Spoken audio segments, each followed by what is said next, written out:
नमस्कार दोस्तों, आप सभी का स्वागत है हमारे YouTube channel Eklavya education classes Netrana में।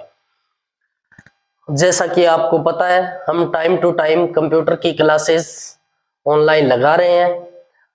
जिस भाई ने अभी तक हमारे चैनल को सब्सक्राइब नहीं किया है वो तुरंत सब्सक्राइब करें और बेल आइकन बटन को भी ऑन कर दीजिए ताकि आपको हमारे आने वाले वीडियो का नोटिफिकेशन तुरंत जारी हो सके। चलो अब हम जानते हैं आज कंप्यूटर की क्लास में कंप्यूटर की लैंग्वेज, यानी कंप्यूटर की लैंग्वेज हमने आपको बता दी। कंप्यूटर की लैंग्वेज 3 प्रकार की होती है, low level language, medium level language और हाई लेवल लैंग्वेज। वो कैसे कार्य करती है, किस प्रकार कार्य करती है, उनकी परिभाषा, वो सब भी आपको बता दी। आज हम बात करेंगे सबसे पहले इन भाषाओं को मशीनी भाषा में कन्वर्ट करना कैसे करता है, कौन सा प्रोग्राम इनके लिए तैयार किया जाता है। आज हम इनके प्रोग्रामों के बारे में जानेंगे।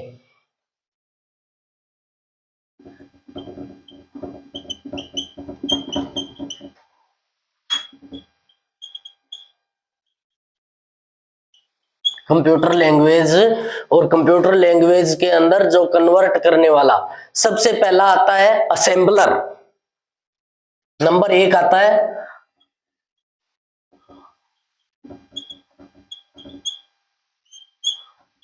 असेंबलर, यानी असेंबलर ये एक ऐसा प्रोग्राम तैयार किया जाता है सिस्टम को, यानी अपने जो वास्तविक भाषा है, वास्तविक भाषा को मशीनी लैंग्वेज में कन्वर्ट करता है।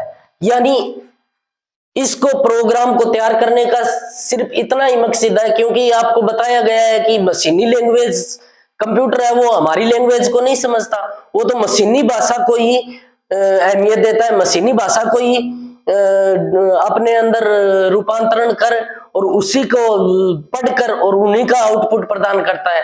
अतः असेंबलर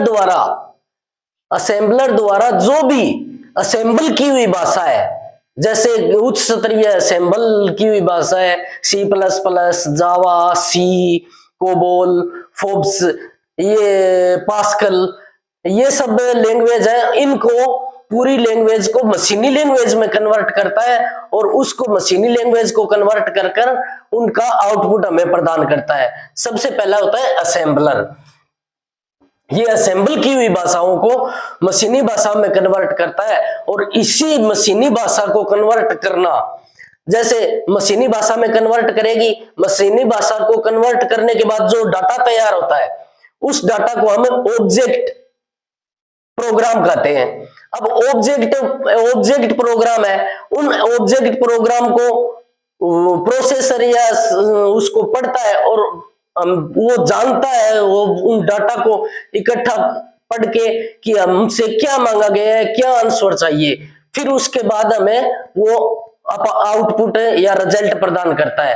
अतः ये वास्तविक असेंबल की हुई भाषाओं को मशीनी भाषा में कन्वर्ट करता है और उसके रिजल्ट को हमें आउटपुट के रूप में प्रदान करता है। फिर आता है दूसरा, आता है कंपाइलर।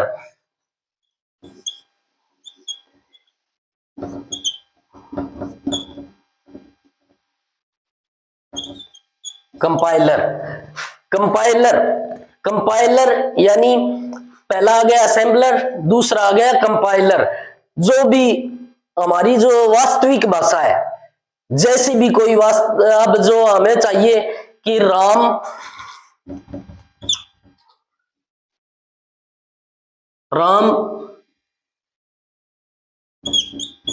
घर जा रहा है। अब ये राम घर जा रहा है, ये हमने पढ़ लिया, लेकिन कंप्यूटर को अगर हम यही लिख के देते हैं कीबोर्ड के द्वारा कि राम घर जा रहा है, तो वो उस सिस्टम के अंदर जाता है, तो उस सिस्टम के अंदर ये तो नहीं पढ़ेगा, वो तो मशीनी लैंग्वेज को ही पढ़ेगा। तो कंपाइलर क्या करता है, इसी नाम को मशीनी भाषा में 0 और 1 बाइनरी सिस्टम है इसकी मशीनी लैंग्वेज, उसमें कन्वर्ट करता है।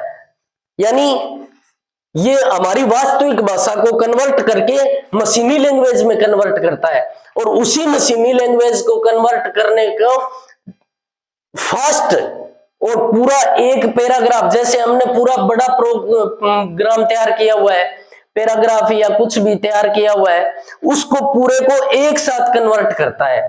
ये पूरा एक साथ कन्वर्ट करके मशीनी लैंग्वेज में और डाटा प्रोसेसर को प्रदान करता है और वो हमें हमारा रिजल्ट प्रदान करता है। ये हो गया कंपाइलर।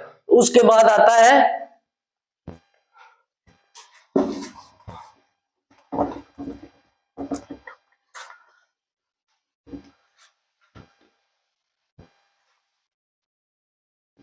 तीसरा आता है इंटरप्रेटर।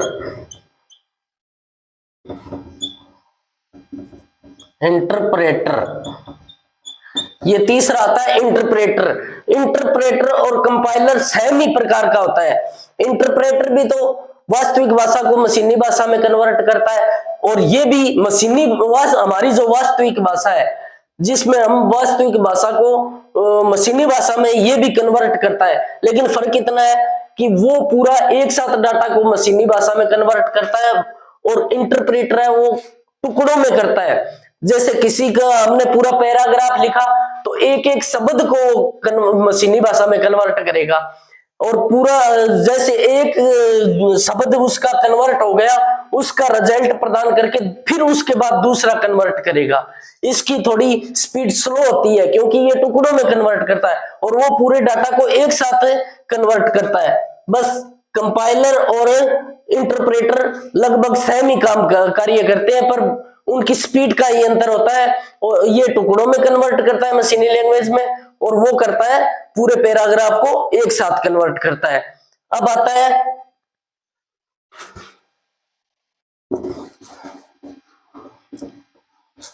ये तीन हो गए मशीनी भाषा में कन्वर्ट करने वाले प्रोग्राम। अब आता है उसके बाद ये भाषाएं कैसे और किस प्रकार कंप्यूटर पर रन करती है।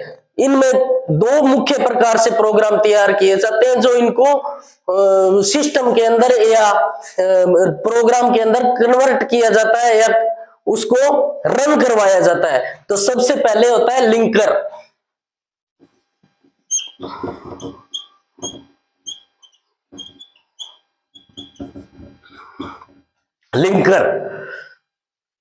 लिंकर क्या है? लिंकर का कार्य वास्तविक भाषा को मशीनी भाषा में जो कन्वर्ट होता है। जैसे लिंकर है, पहले कंपाइलर और वो क्या है असेंबलर, कंपाइलर और इंटरप्रेटर वो क्या था वास्तविक भाषा को मशीनी भाषा में कन्वर्ट कर देता था।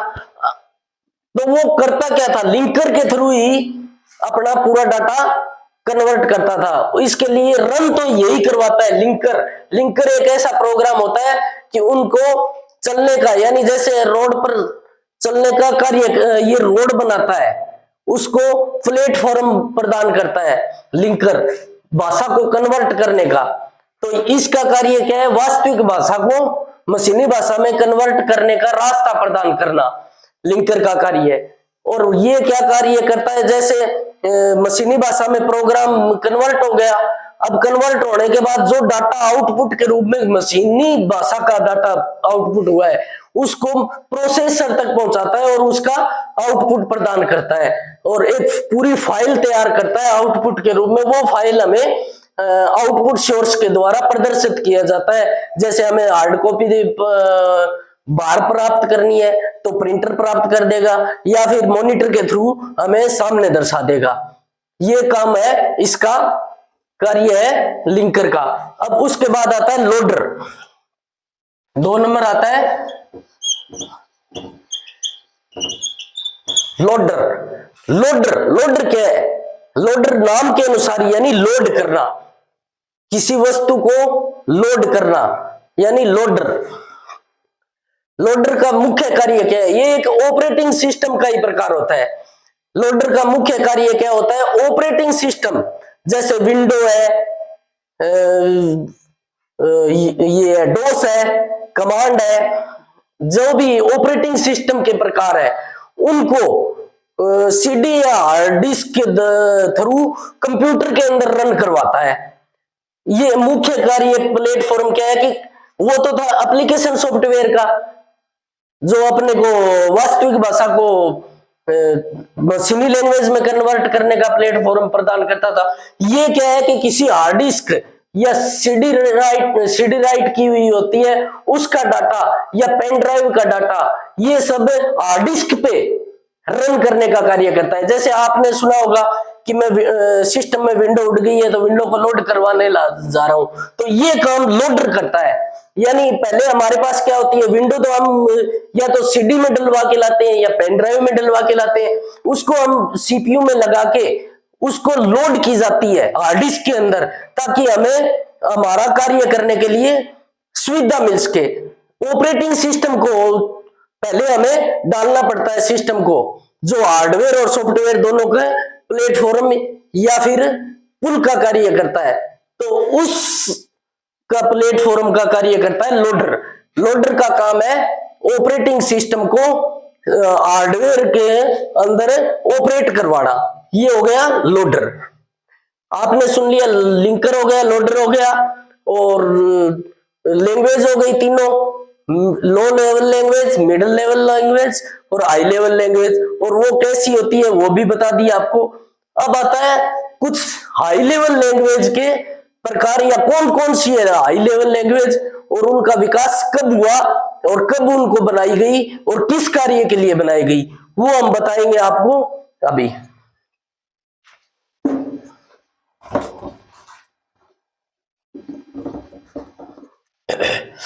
सबसे पहली लैंग्वेज कौन सी है कंप्यूटर की?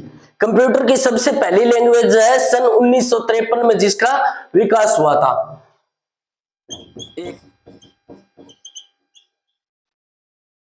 फोरटोन, ये सबसे पहली लैंग्वेज प्रोग्राम तैयार करने के लिए, सिस्टम को जो पहली लैंग्वेज थी वो थी फोरटोन। सन 1957 में इसका विकास हुआ था। सन 1957 में फोरटोन का आविष्कार हुआ था। यह सुचारू रूप से स्टार्ट हुई थी सिस्टम के अंदर। सबसे पहली होती है फोरटोन सन 1957 में। इसका कार्य था सिर्फ मैथ का कार्य है, यानी मैथ का जो भी कार्य होता था, क्योंकि सबसे पहले कंप्यूटर बनाया किस लिए था? सिर्फ गणना करने के लिए। बड़ी बड़ी कंपनियों में है किसी चीज की वस्तुओं की गणना करना, हिसाब किताब रखना, सिर्फ गणना करने के लिए कंप्यूटर का आविष्कार किया गया था। तो सबसे पहले फोरटोन लैंग्वेज का आविष्कार हुआ था सन 1957 में। वो सिर्फ गणना का ही कार्य करता था, मैथ का कार्य करती थी। उस लैंग्वेज में सिर्फ मैथ का ही कार्य होता था। फिर आती है 2 नंबर पे एल्गोल। एल्गोल का आविष्कार हुआ था सन 1958 में। एल्गोल, ये भाषा है एल्गोल, यानी सन 1958 में तुरंत 1 साल बाद में वैज्ञानिकों ने एक दूसरी भाषा का, साइंटिस्टों ने दूसरी भाषा बना दी जिसका कार्य था एल्गोल, जिसका नाम था एल्गोल। एल्गोल को सन 1958 में बनाया। इसका क्या कार्य था? ये कार्य क्या करती थी? ये सिर्फ साइंटिफिक कार्य है, जैसे साइंटिस्ट इसका यूज करते थे। कंप्यूटर में साइंटिस्ट कोई भी अपना आविष्कार करने के लिए इसी का प्रोग्राम का यूज करते थे।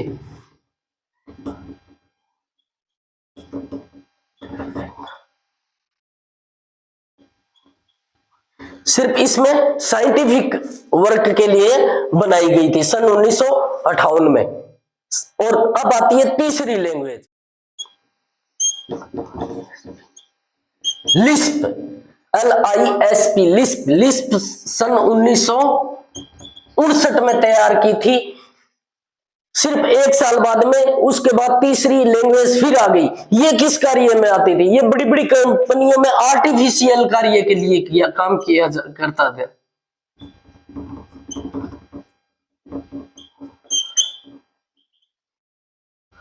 ये कार्य करती थी, आर्टिफिशियल वर्क के लिए यूज की जाती थी।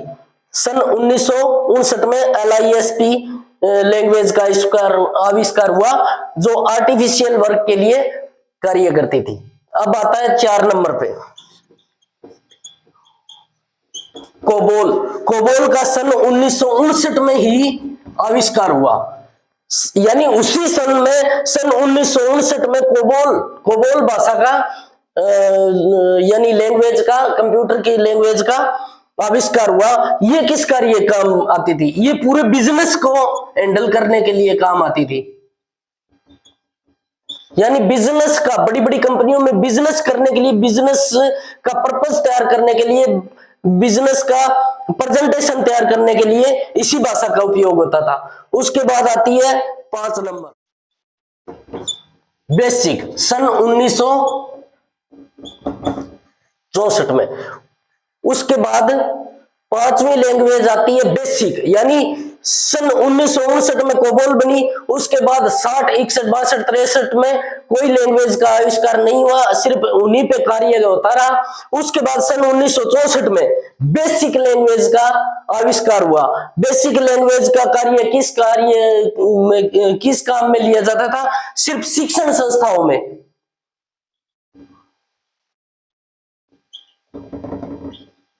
एजुकेशन डिपार्टमेंट के लिए, एजुकेशन डिपार्टमेंट के लिए ये लैंग्वेज काम में ली गई। यानी एजुकेशन का जो भी वर्क था, जैसे वर्कशीट तैयार करना, किसी स्टूडेंट्स का डाटा तैयार करने के लिए, ये सब कार्य, एजुकेशन का पूरा कार्य बेसिक लैंग्वेज के अंदर ही स्टार्ट हुआ। ये सन 1964 में आविष्कार हुआ। उसके बाद पास्कल, सन 1970 में। सन 1970 में फिर पास्कल का आविष्कार हुआ। 64 के बाद लगातार वही भाषाएं चलती रही, लेकिन साथ साथ में प्रयोग होते रहे। लैंग्वेज, नई नई लैंग्वेजों का आविष्कार करने के लिए साइंटिस्ट लगे रहे। उसके बाद सन 1970 में जाकर पास्कल का विकास हुआ। पास्कल भी एजुकेशन डिपार्टमेंट को और सही बढ़िया तरीके से वर्क करने के लिए, खामियां कम करने के लिए बनाई गई, जो सिर्फ एजुकेशन के वर्क में काम आने आती थी। ये भी सिर्फ एजुकेशन के लिए ही बनाई गई।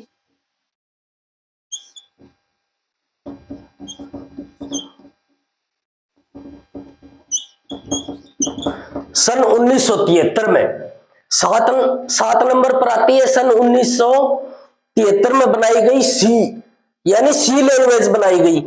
ये किस कार्य के लिए यूज में होती थी? ये क्या काम किया था? आधुनिक कंप्यूटर का आविष्कार हो गया था। तब तक आधुनिक कंप्यूटर में ऑपरेटिंग सिस्टम को वर्क करवाने के लिए या ऑपरेटिंग सिस्टम के प्रोग्राम तैयार करने के लिए, एप्लीकेशन सॉफ्टवेयर के प्रोग्राम तैयार करने के लिए C+ का आविष्कार हुआ। ये क्या सिस्टम सॉफ्टवेयर तैयार करने के लिए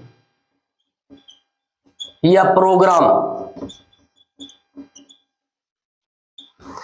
यानी सन 1973 में सी लैंग्वेज का जो विकास हुआ वो सिर्फ सिस्टम सॉफ्टवेयर या सिस्टम का प्रोग्राम तैयार करने के लिए सुचारू रूप से सी का आविष्कार हुआ।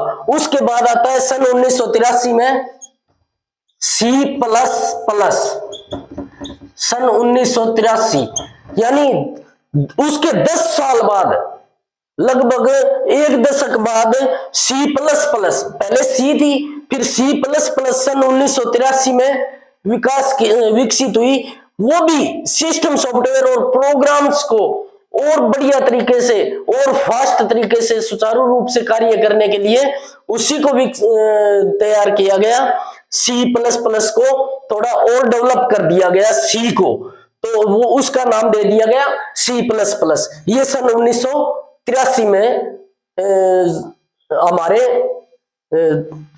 विकास हुई। उसके बाद आती है 9 नंबर पर लास्ट जावा।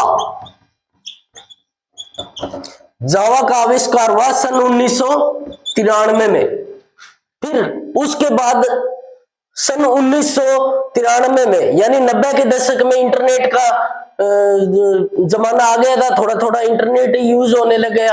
अब इंटरनेट को यूज करने के लिए क्या काम करते हैं? हमें जावा की सॉफ्टवेयर की आवश्यकता होती है। जावा के बगैर इंटरनेट एक्सप्लोरर कार्य नहीं करता। कुछ इंटरनेट की साइटें जावा के अंदर प्रोग्राम की जाती है। अब जैसे इंटरनेट एक्सप्लोरर में रन करवाने के लिए किसी भी साइट्स को जावा का आविष्कार किया गया। जावा बहुत जरूरी हो गया था।